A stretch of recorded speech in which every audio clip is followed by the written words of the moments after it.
Salut tout le monde! C'était pas facile ce matin avec les filles. Elles voulaient pas s'en aller. Fait que je les ai gardées quand même assez longtemps à la maison.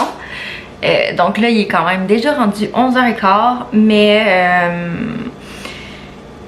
j'avais déjà un planning dans ma tête d'avance avec vous aujourd'hui. Je vais vous en parler dans quelques minutes.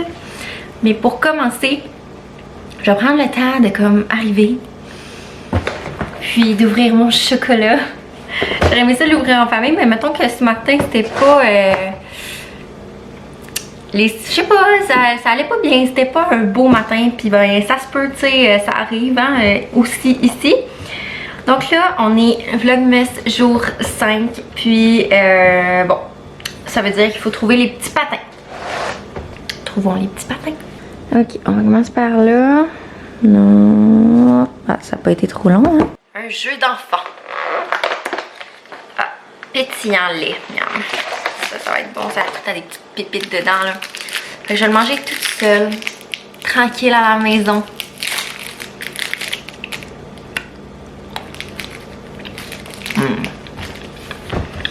Seulement du bien. C'est seulement un chocolat par jour, éloigner le médecin. Parlant de médecin, on va parler de choses très sérieuses ce matin.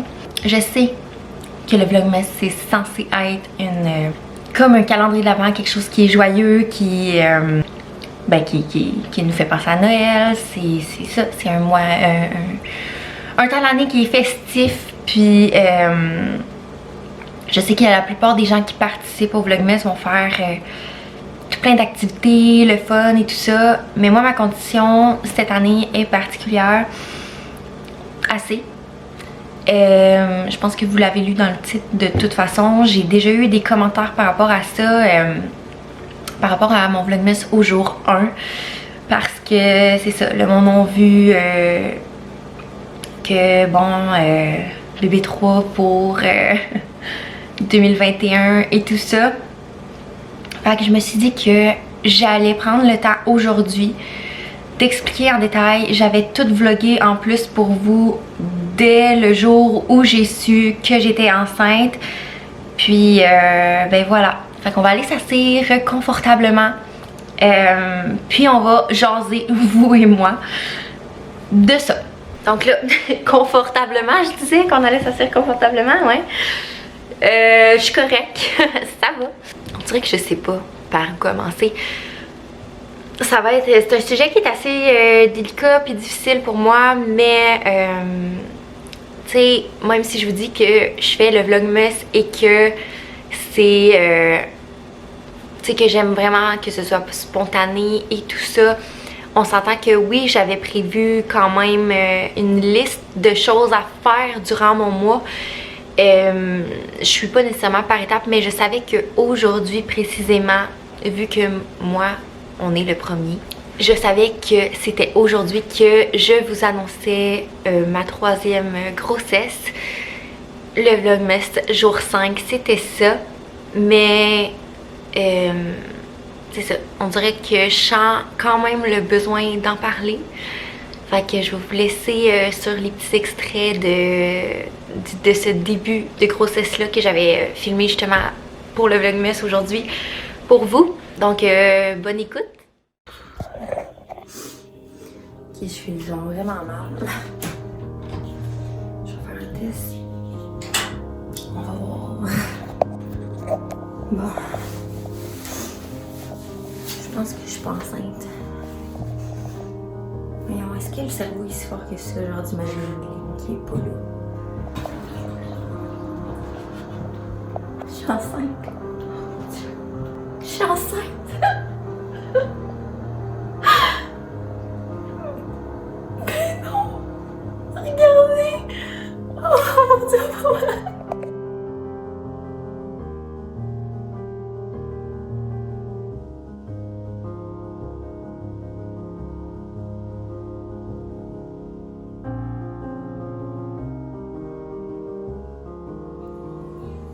Allô? Ça fait 4 jours que je sais que je suis enceinte. Puis, Je sais pas si le cerveau il est si fort que ça, mais j'ai vomi pour la première fois à matin. Puis j'ai déjà un bump. Genre, si j'avais pas fait de test puis que je m'en aurais pas douté puis que j'aurais pas vomi, juste par mon ventre, on l'aurait vu. Regardez ça. Je vous montre.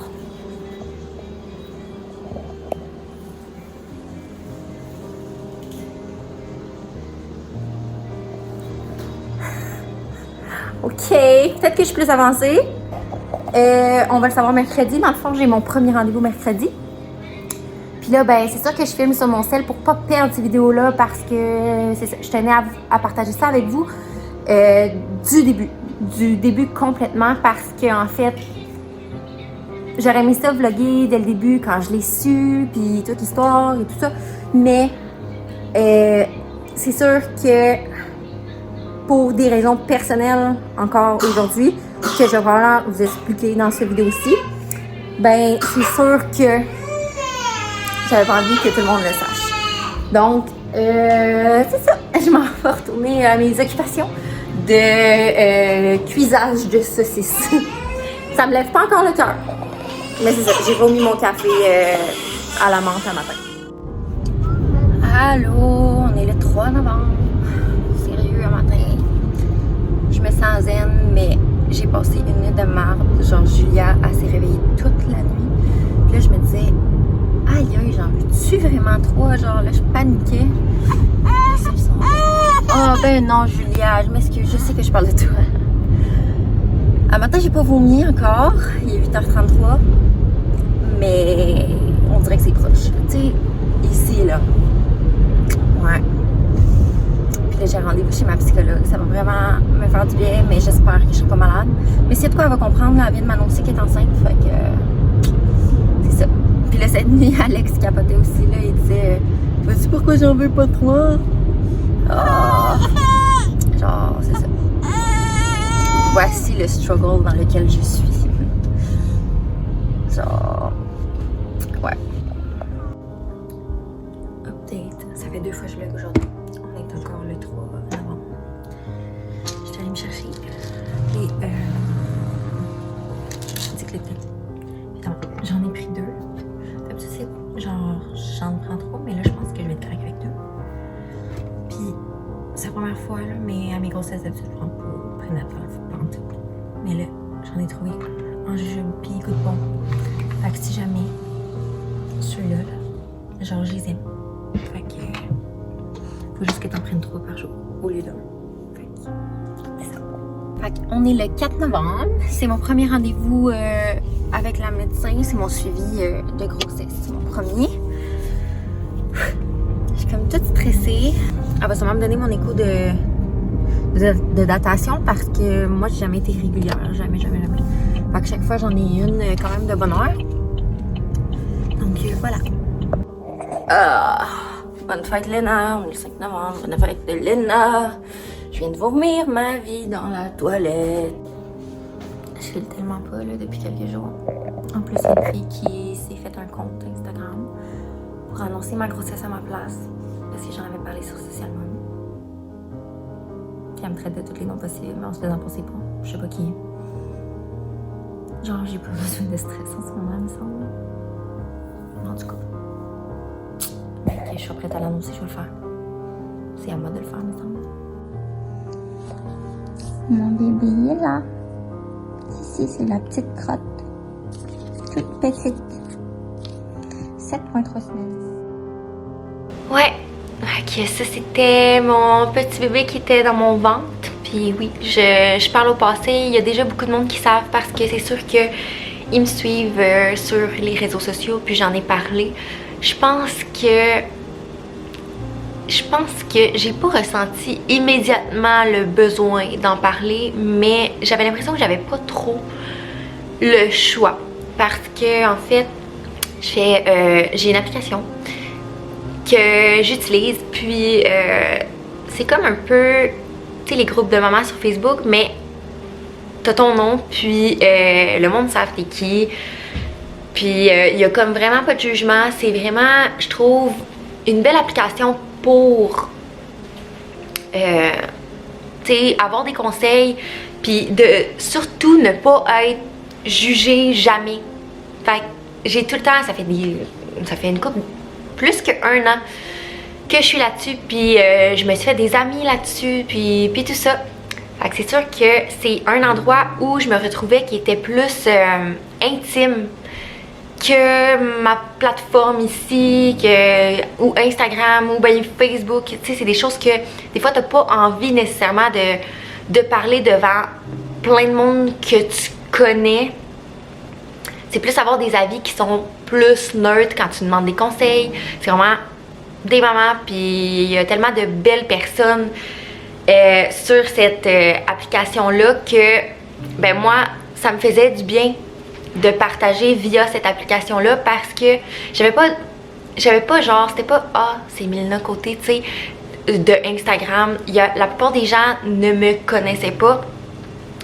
Donc, c'est ça qui était le fun avec ça. Bon, fait qu'on s'éternisera pas sur ce sujet-là. Bref, j'ai annoncé ma grossesse sur cette application-là. J'avais des questionnements parce que, bon, c'est sûr que c'était pas une grossesse qui était désirée ni attendue. Mais, je veux dire, vous avez vu ma réaction, j'étais quand même, même quand on le sait pas, on dirait que, je sais pas, voilà, c'est le fun, c'est ça. Fait que là, ben, en tout cas, pour en revenir à cette application-là, il y a une fille qui a décidé d'annoncer ma grossesse sur Instagram. Elle a décidé de s'abonner à tous mes abonnements, tous mes abonnés, pour que le monde le voit. Donc, je commençais à recevoir des messages de félicitations. Puis d'autres qui ont comme remarqué que c'était pas vraiment gentil parce que la personne avait fait une autre publication de moi en me traitant de plein d'affaires. By the way, oui, je sais qui est la personne. Je ressens pas le besoin de la nommer parce que, pour vrai, je la trouve juste pathétique. Ça fait des années que cette personne-là m'harcèle en tant que telle. Puis je suis probablement sûre qu'elle est en train d'écouter mon vidéo. On dirait qu'elle a fait une fixation sur moi, puis je saurais jamais pourquoi. Elle a commencé à écouter mes vidéos, les commenter avec des trucs quand même assez méchants. Puis je pense qu'elle m'a découvert, puis elle m'a juste pas aimé. Puis tu sais, ça peut arriver que les gens qui m'écoutent ici, c'est pas tout le monde qui peut m'aimer parce que, tu sais, je veux dire, le monde n'aime pas les gens qui sont extravertis, on dirait. Le monde n'aime pas les gens qui ont un fort caractère, puis ben moi, je suis comme ça. Mais oui, tu sais, je veux dire, je suis très sensible, puis quand même introvertie par moment. Tu sais, je suis un poisson. Je suis comme ça. Mais c'est ça, c'est pas tout le monde qui aime ça. Fait que, tu sais, c'est correct, mais je veux dire, j'ai pas trouvé ça correct qu'elle annonce ma grossesse à ma place, surtout que ça, tu sais, c'était vraiment, on était vraiment pas prêts à en parler puis tout ça parce que, tu sais, moi puis mon chum, on était comme un peu sous le choc, mais tu sais, on prenait ça comme ça vient, on finissait par l'accepter puis commencer à penser, ça serait quoi notre vie, tu sais, avec 3 enfants en bas âge, dans le 0-5 ans, c'était assez difficile aussi. Donc, ben bref, c'est ça. J'ai ressenti le besoin d'annoncer, parce que oui, j'ai fait une fausse couche, puis j'ai ressenti le besoin de l'annoncer parce que je recevais des messages concernant ma grossesse, puis ça me faisait trop de mal.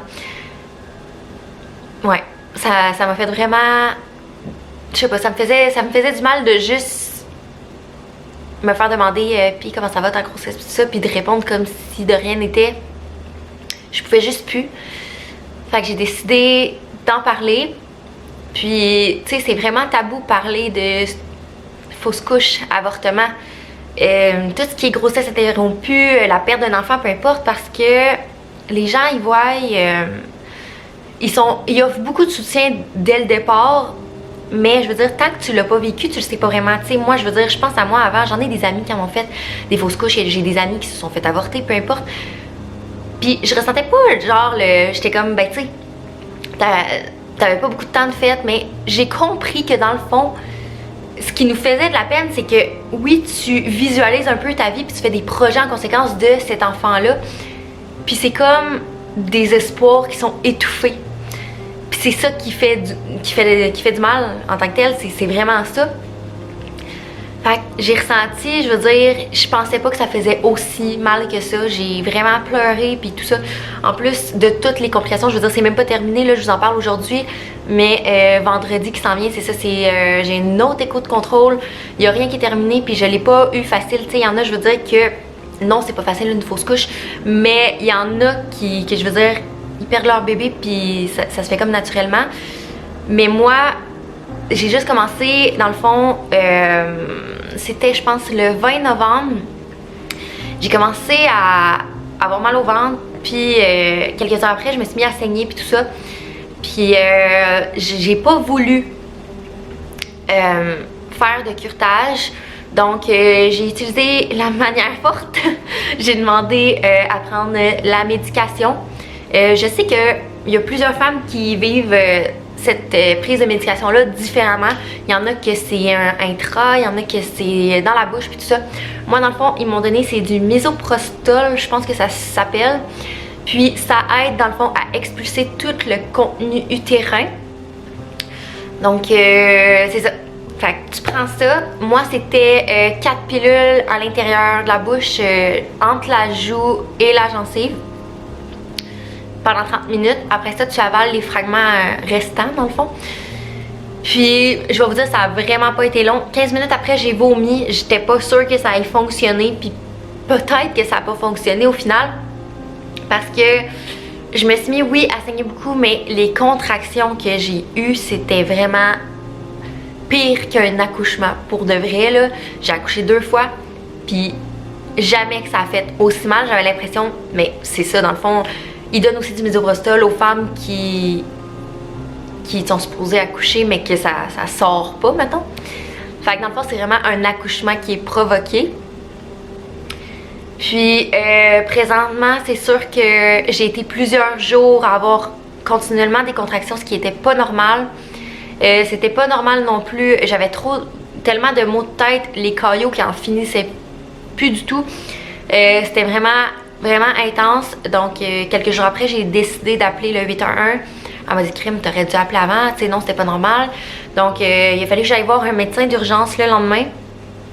Puis lui, dans le fond, il m'a prescrit, dans le fond, une échographie d'urgence à l'imagerie à Terrebonne. Puis, pour vrai, je suis allée, dans le fond, le lendemain à cette clinique-là pour une échographie, puis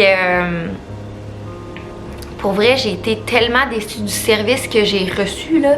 Je veux dire, tu viens de vivre quelque chose de quand même difficile, puis on dirait que le fait de voir que mon ventre était comme vide, je veux dire, il restait beaucoup de contenu utérin, je veux dire, comme présentement, je sais même pas si ça a tout évacué, ça me surprendrait, parce qu'elle disait, tout ce qu'elle m'a dit dans le fond, c'est qu'il restait beaucoup de contenu de plus de 2 cm. T'sais. Donc c'était du contenu quand même assez gros puis tout ça que j'ai probablement toujours pas perdu. Mais ils m'ont pas aidé plus que ça. Elle m'a juste dit que eux c'était pas leur domaine. C'est une médecin, c'est ça que j'ai pas compris. Qu'ils étaient pas formés pour ce genre d'affaires-là, que eux ils voyaient plus souvent des curetages, mais pas par médication et tout ça. J'ai trouvé que ça avait pas de bon sens. Ils ont pas regardé non plus mon taux hormonal. Ils ont rien regardé dans le fond. Je veux dire, la clinique prénato habituellement, ils sont vraiment comme bons là-dedans, mais j'ai comme mal été dirigée, je pense, par le médecin. Mais en fait, ils devraient juste se mettre à niveau puis pouvoir accueillir les femmes comme, tu sais, j'ai reçu plein de messages aussi de femmes qui sont allées à cette clinique-là aussi, puis ils ont vécu la même expérience que moi, ils savaient pas quoi leur dire. Le lendemain, elle m'envoie le lendemain à l'urgence. Puis pour vrai, j'étais juste tannée puis comme anéantie que je suis juste pas allée. J'ai pas eu de nouvelles. Fait que là, je suis rendue là.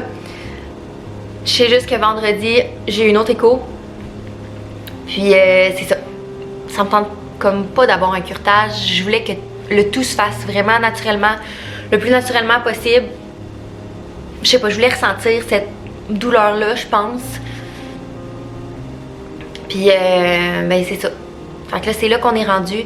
J'ai eu plusieurs messages concernant ça, les femmes aimeraient savoir comment ça se déroule, une fausse couche, puis tout ça. Donc, moi, mon expérience à moi, c'est vraiment horrible. Avoir su je pense que j'aurais opté pour le curetage, mais j'étais juste zéro au courant de rien. Même que à l'hôpital puis à la clinique, ils m'ont jamais dit de ne pas prendre de bain. Fait que j'ai fait une infection aussi parce que j'ai pris 2 bains avec la mousse. J'avais trop de contractions dans le dos. J'essayais juste de me soulager. Puis tu sais, j'ai comme pas pensé que c'était comme aux accouchements que ton col est ouvert. Puis tout ça, j'ai juste pas réfléchi à ça. Je voulais juste m'apaiser dans le fond. Puis j'étais pas au courant. Fait que j'ai fait une infection urinaire avec ça aussi. J'ai été chanceuse, j'ai pas fait d'infection à l'utérus. Fait qu'au moins c'était ça. Mais voilà, c'est comme ça que je l'ai vécu. Puis aujourd'hui, je suis prête à vous en parler. Parce que, genre, pour vrai, pourquoi je fais le vlogmas d'après vous, c'est que ça me change tellement les idées fois 1000. Je veux dire, depuis que j'ai commencé le vlogmas, je l'ai commencé quand? C'est vendredi. Là, on est mardi. Puis ça m'a vraiment fait du bien, tu sais, de penser juste au vlogmas, puis de faire quelque chose que j'aime, de faire autre chose. Fait que pour moi, le vlogmas cette année va être vraiment spécial. Ça va être vraiment comme mon plaster. Puis là, je sais pas, je suis vraiment émotive en parlant parce que j'y pensais comme plus. Puis là, c'est sûr que là, je vous en parle, ça ravive un peu. J'ai lu des livres par rapport à ça. Ils m'ont pas vraiment aidé, mais ça m'a vraiment fait catcher que je me sentais vide. Puis tu sais, on s'entend que pour vivre un deuil, il faut passer par la tristesse, par la souffrance, c'est normal. Puis souvent, les parents, l'erreur qu'ils font de ce que j'ai lu, parce que je te dis, j'ai comme tout acheté les livres possibles pour essayer de me sentir mieux. Puis de ce que je comprenais, c'est que souvent les parents, ce qu'ils faisaient, c'est qu'ils s'empressaient de faire un autre enfant qu'on appelle un enfant ou un bébé plaster. Puis c'est pas une bonne solution parce que ces parents-là se rendent compte après qu'ils étaient pas prêts puis que ça remplacera pas le bébé qu'ils ont perdu. Puis que leur deuil, dans le fond, ils l'ont pas fait. Fait que ça étire juste le processus de deuil. Fait que oui, j'y ai pensé quand je me sentais vide de comme, ok, genre, j'aimerais ça être enceinte là. Genre, je veux plus ressentir ce vide-là. Mais je veux dire, faut pas, tu sais, c'est comme une action à gauche. Faut pas comme se précipiter dans un choix pour s'éloigner de quelque chose qu'on veut pas vivre. Puis c'est vraiment ça que je travaille avec la psychologue présentement. Puis ma psychologue est vraiment, vraiment parfaite. C'est vraiment une psychologue en or pour de vrai. Elle m'apprend à arrêter de faire des choix vers la gauche, ce qu'on appelle. C'est vraiment des actions vers la gauche parce que ça nous éloigne de nos valeurs. Puis on fait ces actions-là dans le but de nous éloigner de quelque chose qui nous fait du mal. Mais tu sais, c'est correct de vivre la tristesse, c'est correct de vivre la peine, c'est correct de culpabiliser parce que non, cet enfant-là n'était pas voulu, puis on pense que c'est notre faute. Mais voilà. Fait que j'apprends à vivre avec, puis le vlogmas, ça m'aide vraiment, ça met vraiment une bombe sur mon cœur. Puis j'ai tellement reçu de messages touchants de femmes qui ont vécu la même chose. J'étais loin de me douter qu'il y avait autant de femmes qui avaient vécu la même chose que moi. Puis genre, j'ai même eu des témoignages d'avortement, de fausses couches, de perte d'enfants à 30 semaines. Tu sais, moi, j'avais seulement comme 8 semaines. Puis c'était tout autant touchant les uns que les autres. Puis en lisant les livres que j'ai lus, j'en ai même lu un sur l'avortement. Tu sais, je percevais vraiment mal l'avortement. Puis quand j'ai lu ça, je me suis dit, tu sais, la peine que je vis présentement, ces femmes-là aussi le vivent. Puis c'est pas parce que ces femmes-là c'était voulu que ça banalise ou que ça enlève la peine qu'ils ont. Puis ils ont le droit de vivre cette peine-là. Puis c'est dommage que les femmes doivent vivre tout ce processus-là en silence, que ce soit un avortement, la perte d'un enfant, même si c'est tabou. Je veux dire, les sentiments qu'on vit, on les vit. Puis il faut les vivre, puis c'est correct. Puis du soutien, ça n'en prend pas juste le jour 1. Ça en prend tout au long de la vie parce qu'en fait, c'est sûr que c'est un deuil que tu as à faire, mais t'arrêtes jamais vraiment d'y penser, tu sais. Fait que, ouais, il y a eu des jours plus tough, mais genre, merci d'être là à m'écouter. Genre, on dirait que c'est vraiment grâce à ça, grâce à vous que présentement, je me sens vraiment mieux. Je fais des activités, puis ça va vraiment bien. Puis ben, je suis vraiment contente de partager tout ça avec vous. Fait que je vais essayer de m'en remettre de mes émotions. Là, je veux pas finir sur une note vraiment négative. Fait que juste, merci d'être là. Merci de m'écouter. ça va être comme une petite parenthèse dans le vlogmas que je voulais absolument faire, que vous soyez au courant de la situation. Puis ça se peut qu'il y ait des jours que je fais le moins, puis c'est pour cette raison-là que j'avais comme parti mon vlogmas d'avance. Mais tu sais, pour le moment, ça va vraiment bien, puis je suis vraiment contente. Fait que juste, merci d'être là, puis j'espère que vous allez continuer à m'écouter, j'espère que vous comprenez comment je me sens. Même pour ceux qui l'ont pas vécu, pour vrai, on dirait que tant qu'on le vit pas, on peut pas comprendre, puis c'est correct, puis c'est pas grave, tu sais. Fait que juste, merci à vous d'être là, puis ben, je vais vous souhaiter une très belle journée, un super beau vlogmas avec moi, puis je suis vraiment contente de vivre ça avec vous. Donc, ben voilà, c'est ça que j'avais à vous dire aujourd'hui. Bonne journée, bye bye!